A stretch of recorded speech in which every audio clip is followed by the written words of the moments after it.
السلام علیکم ناظرین کرام، نئی ویڈیو میں آپ کو خوش آمدید کہتے ہیں۔ گزشتہ روز سہیل آفریدی اڈیالہ جیل آئے۔ 7ویں بار اڈیالہ جیل آنے کے باوجود ان کی ملاقات نہیں کروائی گئی۔ سہیل آفریدی کافی زیادہ تحمل اور صبر کا مظاہرہ کر رہے ہیں، لیکن ان کے لہجے میں بڑھتی تلخی محسوس کی جا سکتی ہے۔ سہیل آفریدی کی ملاقات نہیں ہوئی۔ انہوں نے وزیر اعلیٰ پنجاب مریم نواز کو ایک اور خط لکھا ہے، جس میں کیا کہا گیا اس کی تفصیلات میں آپ سے شیئر کروں گا۔ اس کے علاوہ بات کریں گے کہ سہیل آفریدی نے 4 مطالبات مریم نواز کے سامنے رکھے۔ کیا مطالبات ہیں اس پر بات ہوگی۔ اس کے علاوہ بادشاہت خطرے میں ہے، کس کی بادشاہت خطرے میں ہے، اس پر بات کریں گے۔ پھر بات کریں گے کہ سہیل آفریدی اور مریم کا براہ راست میچ پڑ چکا ہے۔ اس میچ میں کون کامیاب ہوگا، کس کو ناکامی ہوگی، اس پر بھی ویڈیو میں بات کریں گے۔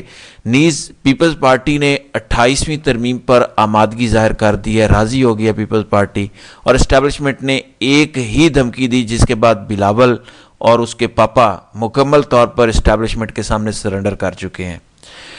ناظرین کرام، سہیل آفریدی ہر فورم استعمال کر چکے، خواہ وہ عدالتی فورم ہو، پارلیمنٹ کا ہو، سیاسی جماعتوں کا فورم ہو، قومی اسمبلی کا فورم ہو، ہر جگہ وہ گئے ہیں۔ Chief justice of Pakistan, chief justice Islamabad high court, parliament house میں بھی 27ویں ترمیم کے موقع پر وہ گئے، لیکن اس کے باوجود ان کی ملاقات خان سے نہیں کروائی گئی۔ گزشتہ روز سہیل آفریدی اڈیالہ آئے، وہاں انہوں نے عمران خان سے ملاقات کی کوشش کی۔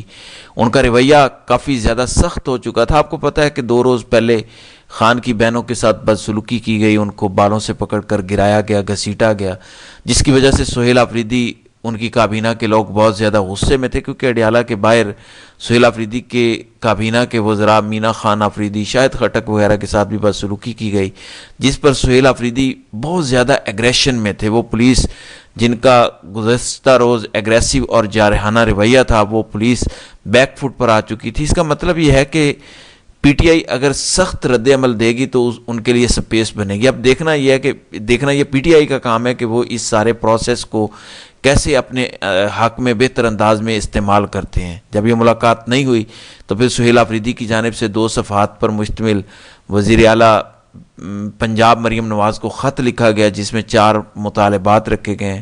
خط میں کہا گیا کہ اڈیالہ جیل میں عدالتی احکامات کے باوجود ان کے اسیر سیاسی رہنما خان کے ساتھ ملاقات نہیں کروائی جائے۔ عمران خان کی ملاقات کے حقوق کی خلاف ورزی پر سہیل آفریدی نے مریم نواز کے سامنے اپنے شدید تحفظات اور خدشات کا اظہار کیا۔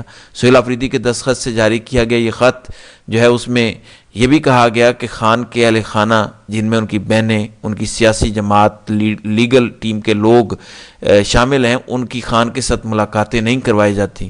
اس حوالے سے عدالتوں کے واضح احکامات موجود ہیں، لیکن جیل انتظامیہ کسی قسم کا تعاون نہیں کرتی اور غیر ضروری رکاوٹیں اس میں ڈالی جاتی ہیں۔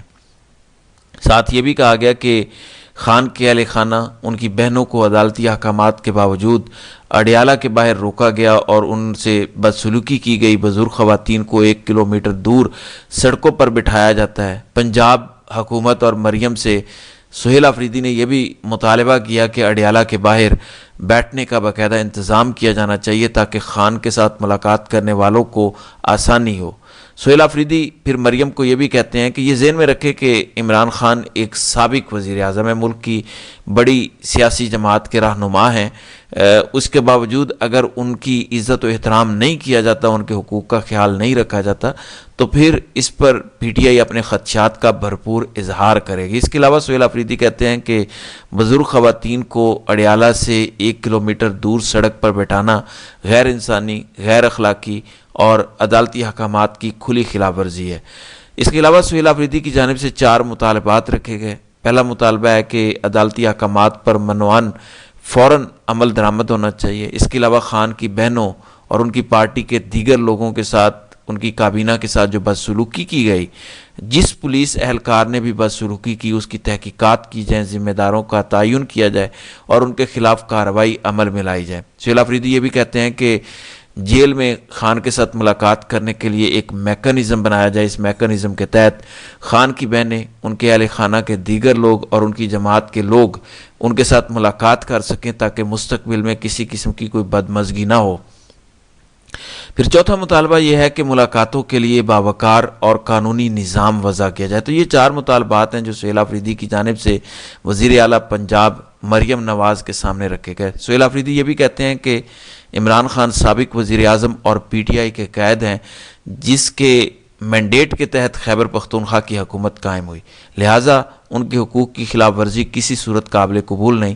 وزیر اعلیٰ نے امید ظاہر کی کہ پنجاب حکومت فوراً اس پر ایکشن لے کر قانونی بالادستی اور انسانی وقار کو یقینی بنائے گی۔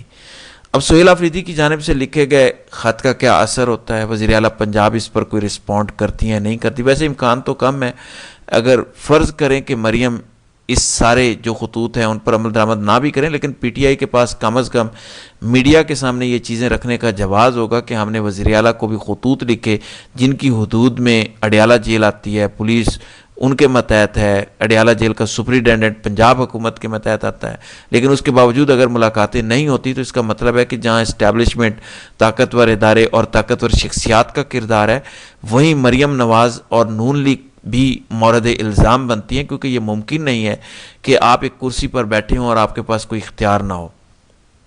دوسری جانب اب یہ کہا جا رہا ہے کہ یہ بادشاہت جو ہے یہ مزید نہیں چلے گی۔ فیصل صدیقی سپریم کورٹ کے سینئر وکیل کیا کہتے ہیں، یہ ذرا سنیں۔ ملٹری مائنڈز ملک نہیں چلا سکتے، اس لیے اس دنیا میں 3 4 5 ملک رہ گئے ہیں جہاں ملٹری ڈومینیشن نہیں سمجھیں گے، آپ وہی غلطیاں کریں گے، دوبارہ اس سیکلیکل پروسیس سے گزریں گے، اب تو ڈائریکٹ مارشل لا بھی نہیں لگ سکتا۔ تو جو ڈارک سائیڈ ہے نا وہ یہ ہے کہ کیونکہ ہم یہ چیزیں درست نہیں کرنا چاہتے تو ہم وہی توڑ پھوڑ کر کے ملک کو اور ڈیمیج کرنا۔ جو لیکن برائٹ سائڈ ہے وہ 2 چیزوں پہ بیسڈ۔ پہلی جو چیز ہے کہ مجھے کوئی شک نہیں کہ اس ملک کا نوجوان جو ہے نا وہ اس ملک کو فیوچر میں تبدیل کرے۔ یہ جو ہے وہ ایڈوانس سٹیج کے لوگ ہیں جو ہم پہ حکومت کر رہے ہیں، ساری ایلیٹس کی بات کر رہا ہوں انکلوڈنگ دی جوڈیشری۔ ینگ لوگ کیونکہ ان کی زندگیاں پوری پڑی ہوئی ہیں وہ حل کریں گے یہ مسئلہ، تو یہ برائٹ سائڈ ہے۔ جو دوسری برائٹ سائڈ ہے وہ یہ ہے کہ 21st سینچری اتنی مختلف ہے 20th سینچری سے، اور اتنی بنیادی کانشیسنس میں تبدیلیاں آ گئی، اب آپ ان کو بیوقوف نہیں بنا سکتے۔ آپ دیکھ لیجئے جو کرنٹ رجیم ہے وہ میری نظر میں it simply functions by fear and propaganda. ٹھیک ہے آپ سارے ٹی ویز پہ کیپچر کر لیں، اپنا پروپیگنڈا چلائیں، آپ لوگوں کو گولی مار سکتے ہیں، آپ لوگوں کو روک سکتے ہیں، لیکن آپ ان کی ذہنیت کو جو ہے ریورس نہیں کر سکتے۔ آپ ٹھیک ہے فیئر اور پروپیگنڈا پہ جب تک چلا سکتے ہیں چلائیں، لیکن کب تک چلائیں؟ جی، فیصل صدیقی نے بڑی مختصر مگر جامع گفتگو کی ہے۔ انہوں نے وہی نوجوانوں کی بات کی جن کے بارے میں میں وقتاً فوقتاً بات کرتا ہوں۔ تقریباً 18 سے 40 سال کی عمر کے 60% نوجوان ہماری آبادی کے ہیں، اور یہ ٹرینڈ جائے گا 2047 تک۔ اب اگر 2026-27 میں یا 28 میں پی ٹی آئی کی حکومت بنتی ہے تو یہ ذہن میں رکھیں کہ اگلی کم از کم 4 لگاتار حکومتیں پی ٹی آئی کی بنے گی، اور یہ تسلسل مزید آگے بھی چل سکتا ہے اگر پی ٹی آئی گورننس میں آنے کے بعد بہتر پرفارم کرتی ہے۔ تو یقیناً اس سے پی ٹی آئی کے لیے الیکشن جیتنے کا پروسیس بہت زیادہ تگڑا ہو جائے گا۔ نون لیگ کی سیاسی صورتحال آپ کے سامنے ہے، پیپلز پارٹی کی آپ کے سامنے ہے، مولانا کی آپ کے سامنے ہے۔ اس ملک میں 1 پارٹی رول بھی بنے گا، صدارتی نظام یا اس سے ملتا جلتا کوئی سیٹ اپ بھی آئے گا، لیکن یہ اسٹیبلشمنٹ کا نہیں ہوگا، یہ عوام کا لایا ہوا ہوگا، عوامی نمائندوں کا لایا ہوا ہوگا۔ زیادہ امکانات یہ ہیں کہ عمران خان جب دوبارہ اقتدار میں آئیں گے تو یہ چیزیں وہی آ کر تبدیل کریں گے، ان کو ری شیپ کریں گے۔ عمران خان اس وقت بھی عوام کے لیے امید کی کرن ہے۔ دوسری جانب پیپلز پارٹی اب ہمیں اچھا بچہ بنتا دکھائی دے رہی ہے۔ میں نے 2 روز پہلے آپ کو یہ خبر دی تھی کہ بظاہر پیپلز پارٹی کو کاؤنٹر کرنے کا ایک آسان فارمولہ بنایا ہے ہماری اسٹیبلشمنٹ نے، اور وہ کیا ہے؟ پیپلز پارٹی کی جان جاتی ہے جب یہ کہا جائے کہ سندھ کو تقسیم ہونا چاہیے، نئے صوبے بننے چاہیے، تو یہ چیز پی پی برداشت نہیں کر سکتی کہ سندھ کو تقسیم کیا جائے۔ یوں کہہ لیں کہ یہ ان کا ٹریگر پوائنٹ ہے، ان کی کمزوری ہے۔ جب بھی آپ نئے صوبے بنانے یا سندھ کو تقسیم کرنے کی بات کریں گے، اس کے بدلے میں آپ پیپلز پارٹی سے جو مرضی منظور کروا لیں، پیپلز پارٹی دستخط کرنے کے لیے تیار ہو جائے گی۔ ہماری اسٹیبلشمنٹ نے ایم کیو ایم کو آگے کیا اور نئے صوبوں کی تشکیل والا شوشہ چھوڑا گیا، اس پر پیپلز پارٹی ٹریپ میں آ گئی، اور اب پیپلز پارٹی 28ویں ترمیم کو منظور کرنے کے حوالے سے بھی تیار ہے۔ یہ بلدیاتی اداروں اور بلدیاتی حکومتوں کے حوالے سے ترمیم آ رہی ہے، اور جب بلدیاتی حکومتوں کے حوالے سے ترمیم آئے گی تو اس میں لازماً NFC والا معاملہ بھی زیر غور آئے گا. یوں NFC کے فنڈز کی تقسیم میں کٹوتی کی جائے گی اور یہ کٹوتیاں صوبوں سے کی جائیں گی, وفاق کو پیسہ دیا جائے گا, اور یہی اسٹیبلشمنٹ کا مطالبہ تھا. تو یوں کہہ لیں کہ موت دکھا کر پیپلز پارٹی کو بخار پر راضی کر لیا گیا, اور دیکھیں کہ اس پر اب پیپلز پارٹی کے لوگ مکمل تیار نظر آتے ہیں. تو یہ اس وقت صورتحال ہے. بہرحال دیکھتے ہیں کہ آئندہ آنے والے دنوں میں اس حوالے سے مزید کیا ہوتا ہے. تو ناظرین کرام, آپ کی اس ویڈیو کے حوالے سے کیا رائے ہے؟ آپ اپنی رائے کا اظہار کامنٹ سیکشن میں ضرور کیجیے گا.